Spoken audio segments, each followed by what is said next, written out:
This right here is a bill for $10,000 from a Chevy dealer. And today's video, I'm going to tell you why you shouldn't really take your vehicle to a new car store to get the repairs done unless you own a new car. $10,000. And one of them is for a brand new steering wheel. So today's video is why you should never go to the new car store to have your vehicle inspected. My name is Craig from Flying Wheels. Let's get going.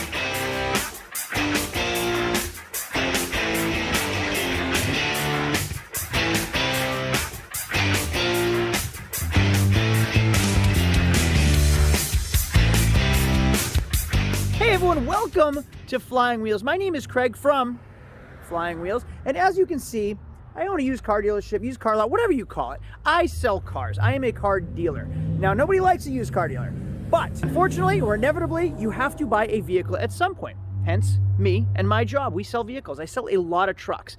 And I'm also a state inspection station, meaning we go through our vehicles when they're purchased. When we purchase them, we go through our vehicles and we do a New Hampshire state inspection on the vehicles. Now, in New Hampshire, we have salt, we have winter, we have slush. We have a very rigorous state inspection. I mean, we go through the whole car, front to back, top to bottom, checking brakes, tires, suspension components. We check brake lines and fuel lines and power steering lines. We check emissions, we check lights. I mean, everything you can think of to make sure a vehicle is safe, we check. Well, today's story is about a 2014 GMC Sierra Denali with reasonable miles that we sold at a reasonable price. We also did a state inspection sticker on it, and we did 4 brand new tires and sway bar links and a couple of other items as well.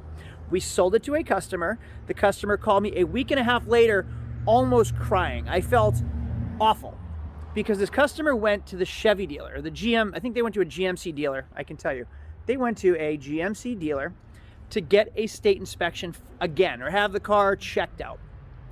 So what happened, and this is the problem, number one problem, they took it to the GMC dealer and said, I want you to go through my car and tell me what it needs. Now, we put a state inspection sticker on this vehicle telling the customer, hey, your car is safe. It's good to go. No worries. We've done an inspection on it. You're all set.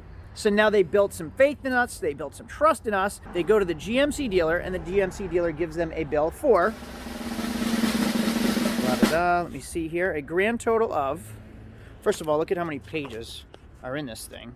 They gave them an 11-page list of all the things the 8-year-old vehicle needs. Now, the vehicle has 130,000 miles. It's 8 years old, totaling $9,513.14.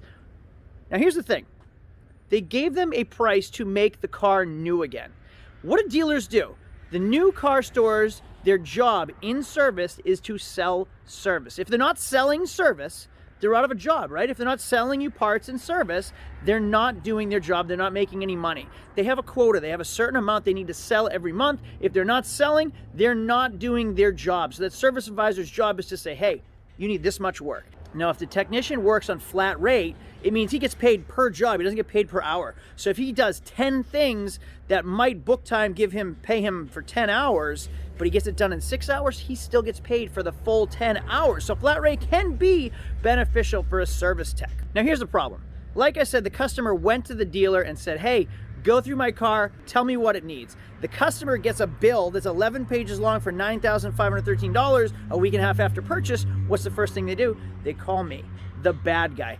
You sold me a lemon, you sold me a piece of junk. How dare you do something like this? So I say, Mr. Customer, please, at least send me the bill. Let me at least be able to defend myself. Let me see what's going on and why you were quoted $9,000 on a vehicle that I told you was safe. Please send it to me. So number one, if you follow all my videos, you know the number one thing is CYA. Cover your rear, right? You want to make sure you're protecting yourself. How can I defend myself if I don't even know what the claims were that the vehicle needed? Now, we actually inspected this vehicle twice because I bought it, we did an inspection, I drove it for quite a while. Then when I was done with it, we inspected it again. So let me go through a few things that this dealer said that the vehicle needs. Now, keep in mind, I just did 4 brand new tires, literally 4 brand new tires. They didn't even have 100 miles on them when I sold them to the customer. And here was a red flag for me. When I flip through the pages, you can see how thorough they were. They go through everything. So let's go through the list. Oil cooler lines, lower ball joints, air filter,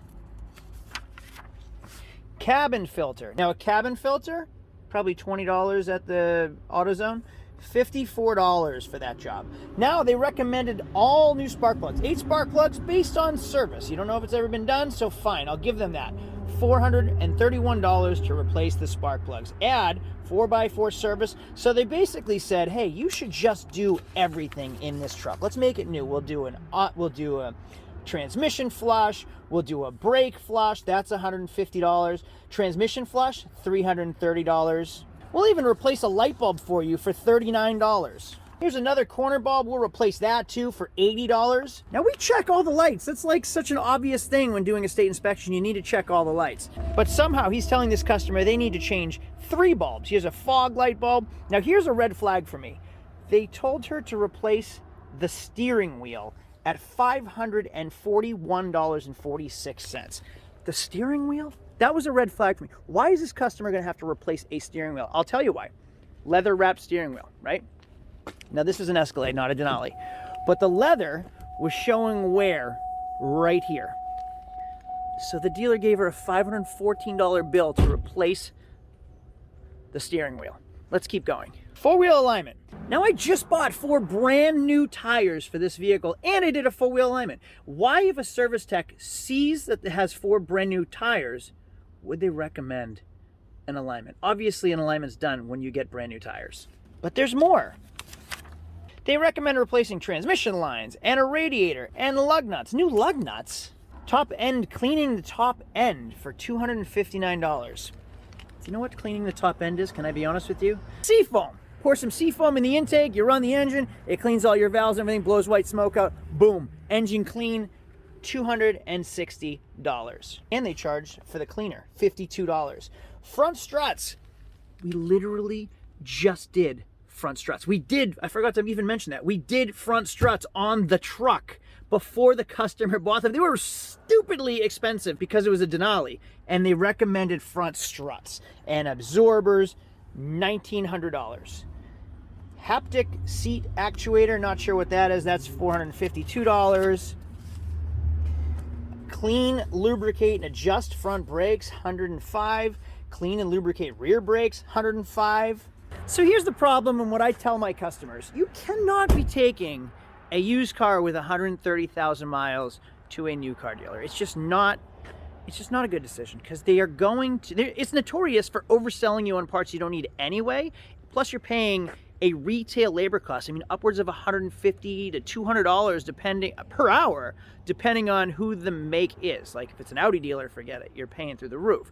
GM, they're probably at $120, maybe $140 per hour, plus a markup on OE parts, original equipment parts. So if you bring an 8-year-old GMC pickup to the dealer, they're gonna sell you retail on GMC parts, versus if you have like a trusted mechanic, and here's the point of this video, find yourself a trusted mechanic to take your vehicle to, he can sell you quality aftermarket parts. So it doesn't have to be GMC brake pads. You can get a great brand brake pad to go in your GMC for half the price that's not GM.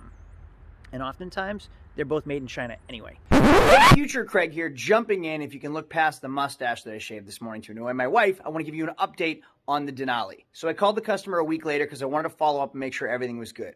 They took it to a local mechanic, had them look at it.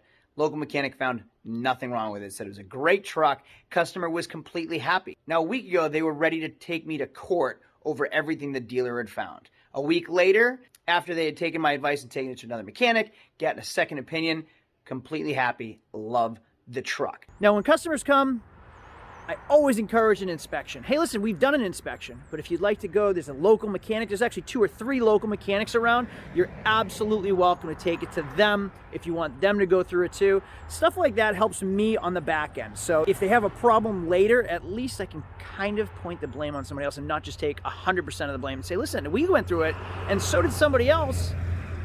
So it got checked out 2 times. It wasn't just me saying it was okay. Somebody else said it was okay as well. Now, the benefit of having them take it to another mechanic locally is you can call and set up the appointment for the customer and say, hey, listen, I have a customer who wants to buy this car. you mind checking it out for them. Now it's up front that the mechanic up the street knows what the car is doing there. It's not a job for them to oversell or upsell the customer on, because they're not going to do the work. They just want it looked at. There's nothing wrong with that. Hey, would you mind looking at this car for the customer? They're thinking about buying it. Just tell them if it needs anything, tell them. That way they can come back and let me know. If they take it to their own mechanic is going to tear it apart, and they're going to use that to negotiate against you on the price. It's a waste of time. Don't even let them take it to their own mechanic. It is an absolute waste of time for you, and it's leverage for them to negotiate significantly down on your car. But an independent mechanic, non-biased, absolutely, I encourage it. Don't take your car to the new car dealer. It's a bad idea. They're going to take advantage of you. And in this case, tell you everything you need to make your car new again. That's the problem. If they're not selling parts and service, they're selling new vehicles. So you get discouraged on your car. You're like, oh man, I just bought this new car. Now I hate it. Forget it. I'm just going to buy a new one. And then you're at the dealer already. You end up buying what? A new truck, because they have great rates, or the one just came in stock, or they're great salesmen. So you're just up the creek all the time. Meanwhile, guess who's the bad guy? Me. Because I sold you a car that needs $10,000 worth of work according to the dealer, right?